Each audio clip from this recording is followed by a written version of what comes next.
आते हैं, आप पत्रकारिता भी किए, आज आप किसान आंदोलन में ठीक से जुड़े हैं। ये जो चुने हुए प्रतिनिधि हैं, ये तो कहते हैं ना कि हम आम आदमी के प्रतिनिधि हैं, भाई वहीं चुन के आ रहे हैं, इनको सुरक्षा की क्या जरूरत? मतलब ये जैसे ही चुनने जाते हैं, अभी ये ओथ लेने से पहले ही इनको एक इंस्पेक्टर साहब या कोई सब इंस्पेक्टर साहब या कोई दे दिया जाता है कि भाई इनको सुरक्षा। चुने हुए प्रतिनिधि को क्यों सुरक्षा की जरूरत है, जरा आप मुझे समझा सकते हैं क्या प्रबल जी? ये जी चुने हुए प्रतिनिधि को सुरक्षा की तो वैसे कोई जरूरत नहीं होनी चाहिए जी।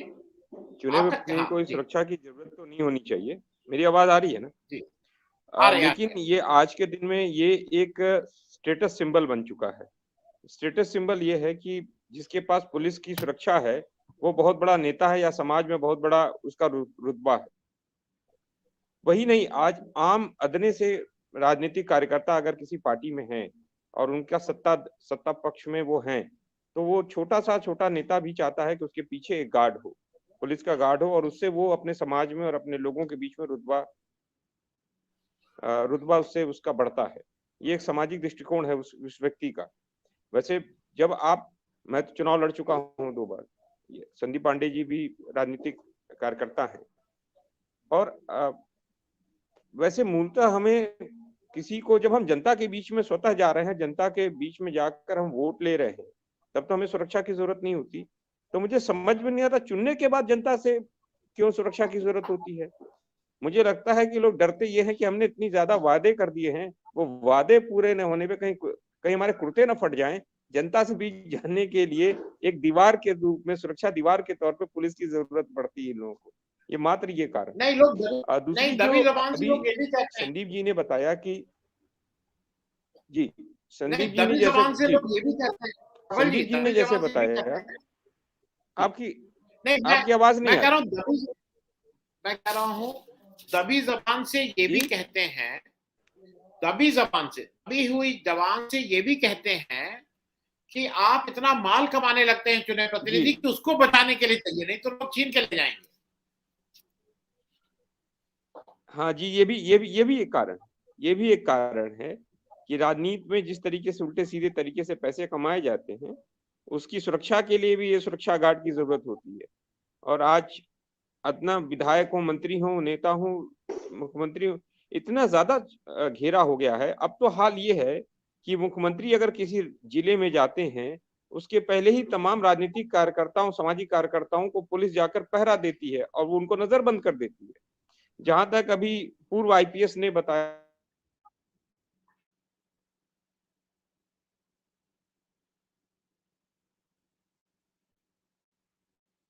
की बात है जी, चुनाव हो रहा है जिला पंचायत का और ब्लॉक प्रमुख का, और कानून का पालन यह है कि उस व्यक्ति को सुरक्षा देकर उसका नॉमिनेशन कराना है, उसका नामांकन कराना है, और गेट पर ही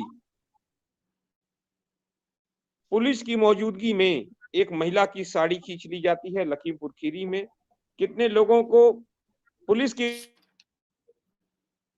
मौजूद समाजवादी पार्टी का रहता है या किसी दूसरे दल का, उसको वहीं पर पुलिस की मौजूदगी में डीएम कार्यालय के सामने लोग पीटते हैं और पुलिस वहां मूक दर्शक बनकर बनी रहती है। तो ये सबसे बड़ा एक ये हो गया कि सत्ता पक्ष के लिए आज के दिन में पुलिस काम कर रही है। चाहे वो विवेक तिवारी मेरे वो मेरे सीनियर रहे हैं, मैं एमबीए जहां से किया हूं वहां से उन्होंने एमबीए किया, और वो मेरे सीनियर थे, बहुत ही हंसमुख और बहुत ही सामाजिक व्यक्ति थे। उनकी हत्या मात्र पुलिस के सिपाही कर देते हैं लखनऊ में। उसके बाद मनीष गुप्ता की हत्या हो, उसके अल्ताफ की हत्या हो जाती है। ये दर्शाता है कि आज पुलिस रक्षक की जगह भक्षक बन गई है और सत्ता का इंस्ट्रूमेंट बन गई। जो आप कह रहे थे ना कि यूं करके देख रहे थे अपराधी तो आज के दिन में जेएन सिंह जो पुलिस के अधिकारी हैं वो हो चुके हैं। आज वो अपराधी तो जो थे वो तो हैं ही हैं, लेकिन आज पुलिस भी अपराधी के तरीके से कार्य कर रही है। ये सबसे बड़ी विडंबना पिछले 5 वर्षों 7 वर्षों में मैंने देखा है। पुलिस के अंदर जबरदस्त परिवर्तन हुआ है।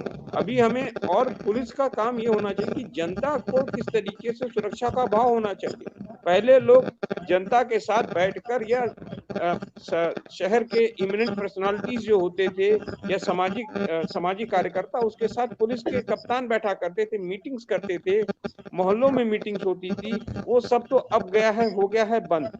अब तो अपराधियों के साथ और शहर भर के, जिले भर के जितने गुंडे मवाली टाइप के लोग हैं, लूटखोर हैं, बड़े बड़े ठेकेदार हैं, शराब के माफिया हैं, उनके साथ बैठक पुलिस के अधिकारी करते हैं किस तरीके से पैसे कमाए जाएं, ये सब। और यहाँ से पैसे थाने, बीट कांस्टेबल से थानों पर, थानों से एसएसपी के पास, एसएसपी से डीजीपी के पास, और डीजीपी से गृह मंत्रालय तक, गृह मंत्रालय से बड़े बड़े गृह मंत्रालय तक, ये सब स्थितियां आज के दिन में पैदा हो गई है।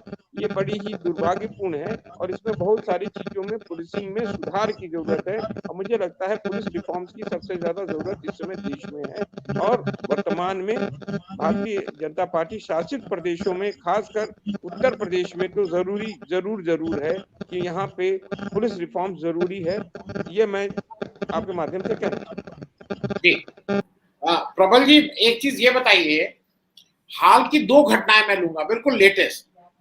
एक वो जो टेनी जो मंत्री हैं लखीमपुर हत्याकांड में, उनके लड़के के ऊपर आरोप है, वो बंद है, जांच चल रही है। जांच में ये भी पाया गया है कि उनके लड़के के जो लाइसेंस की असलाहा है उससे फायरिंग हुई है। लेकिन मंत्री जी लगातार पुलिस के साथ थे, और पुलिस मतलब वो तो गृह मंत्री ही हैं, और वो एक स्टेटमेंट हरदम देते रहे, नहीं बिल्कुल गलत है और बिल्कुल गलत है। वो उससे जो भी विवेचना हो रही है उससे अलग देते रहे स्टेटमेंट, और वो पुलिस के साथ घूम ही रहे थे। दूसरा, वो कासगंज की जो हत्या हुई, जो आत्महत्या जिसको कह रही है पुलिस, कि वो एक 2 फीट की टोटी से लटक के आत्महत्या कर ली, वो भी एक अपने में हैरतंगेज कारनामा हुआ। ये दोनों कहीं आपको नहीं लगता है कि मिली भगत है राजनेता और पुलिस की, जिसकी तरफ मैं इशारा कर रहा हूं बार बार, कि ये पुलिस किसके लिए है? पुलिस उस क्रिमिनल एक्ट को करने के लिए राजनेता का या सत्ता पक्ष का साथ दे रही है? देखिए, एकदम सही आप कह रहे हैं कि ये पुलिस जो है सत्ता पक्ष के साथ मिलकर ही काम कर रही है। पिछले 7 वर्षों में ये बहुत ज्यादा इसमें परिवर्तन भी आ गया है। पहले तो कुछ था कि पहले कुछ शर्म थी आंखों की कि पुलिस जो है कानून या रूल बुक के हिसाब से काम करती थी। अब तो रूल बुक के खिलाफ जाके काम कर रही है।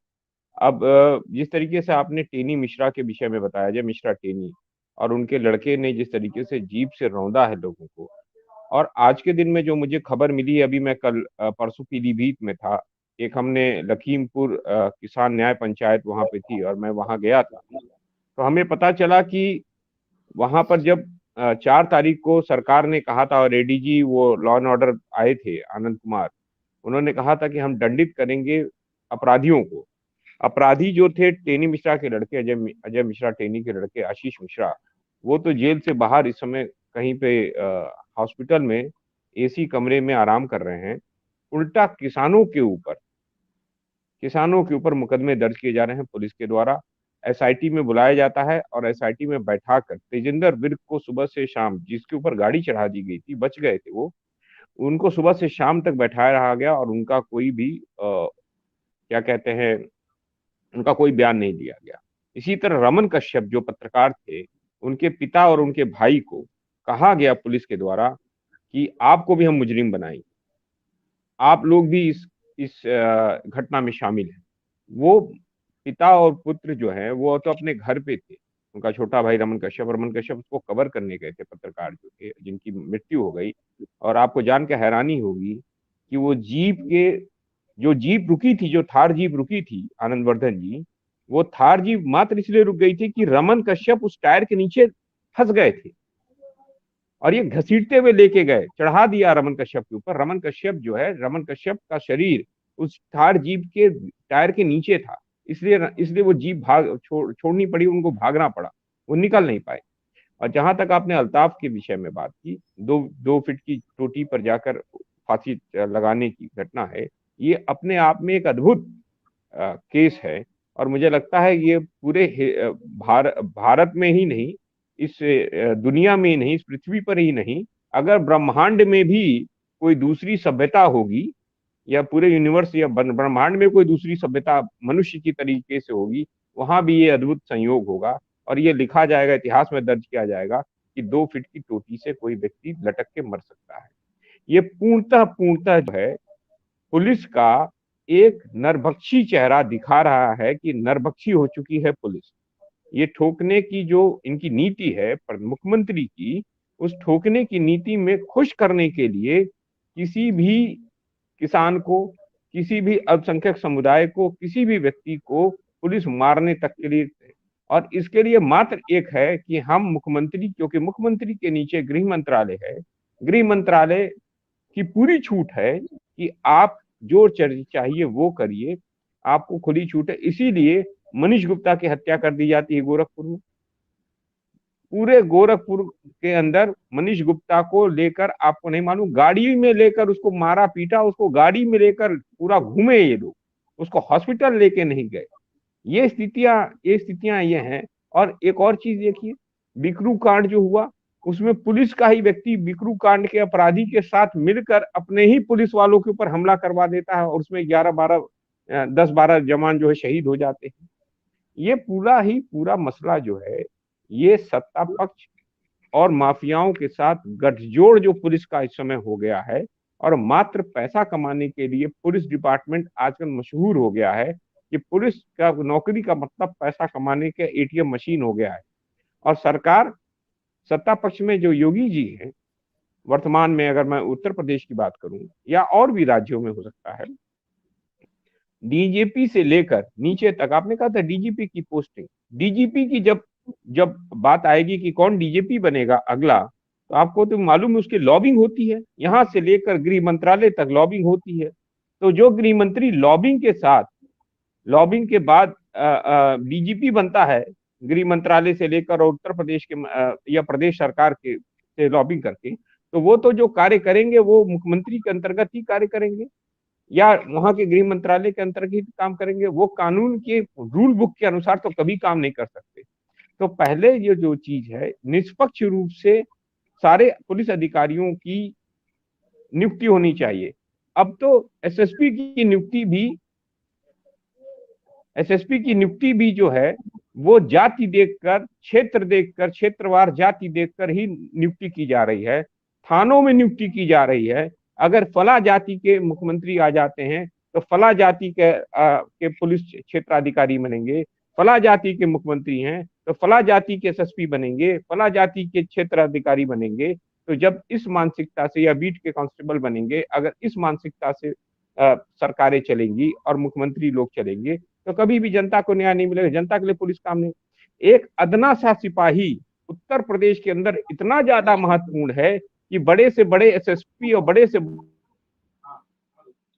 हो गया है, जानते हैं, आप भी जानते हैं, उस अदने से अधिकारी, उस सिपाही के विषय में आपके भी कानों में बातें आई होंगी। एक अदना सा सिपाही पिछले पता नहीं कितने वर्षों से एक ही जगह, एक ही जिले में है और मुख्यमंत्री के का बर्दस्त उसे प्राप्त है, और वो व्यक्ति सारे पुलिस अधिकारियों को डिक्टेट करता है। ये इस तरीके से पुलिस विभाग नहीं चल सकता, इस तरह से गृह मंत्रालय नहीं चल सकता उत्तर प्रदेश के अंदर या किसी भी प्रदेश में, किसी भी राज्य में। इसीलिए सबसे बड़ी दिक्कत यही है कि सत्ता पक्ष के साथ ये पुलिस विभाग आज के दिन में सत्ता पक्ष का एक टूल बन गया है, और बस उनका काम सत्ता पक्ष के विरोधी जो हैं, विपक्ष के जो नेता हैं, उनका उत्पीड़न करना उनका काम रह गया है, चाहे वो जिला पंचायत चुनाव हो, चाहे ब्लॉक चुनाव हो। अभी मुझे तो लगता है कि उत्तर प्रदेश के जो विधानसभा के चुनाव हैं उसमें, क्योंकि पुलिस को एनओसी देनी पड़ती है तमाम आपके सभाएं करने के लिए, मुझे तो नहीं लगता है कि विपक्ष के लोगों को सभाएं करने के लिए भी अनुमति पुलिस देगी। बहुत मुश्किल से नॉमिनेशन हो जाए तो ही है। ये देश बहुत ही खतरनाक रास्ते पर उत्तर प्रदेश उसका एक ये हो रहा। इसलिए मैं आपके माध्यम से चुनाव आयोग को भी चेतावनी देता हूं कि चुनाव आयोग निष्पक्ष चुनाव कराएगा उत्तर प्रदेश में। इस देश के लोकतंत्र को बचाने में हमारे परदादाओं ने अपनी जान की कीमत लगाई है। वो आजादी लिए थे और हम आजादी को बचाने की लड़ाई लड़ रहे हैं। इसलिए सबसे बड़ा जो इंस्ट्रूमेंट है इस समय देश के अंदर चुनाव निष्पक्ष कराने के लिए, चुनाव आयोग वो पुलिस के ऊपर कमान रखेगा उत्तर प्रदेश के अंदर और निष्पक्ष चुनाव कराने की का कार्य करेगा।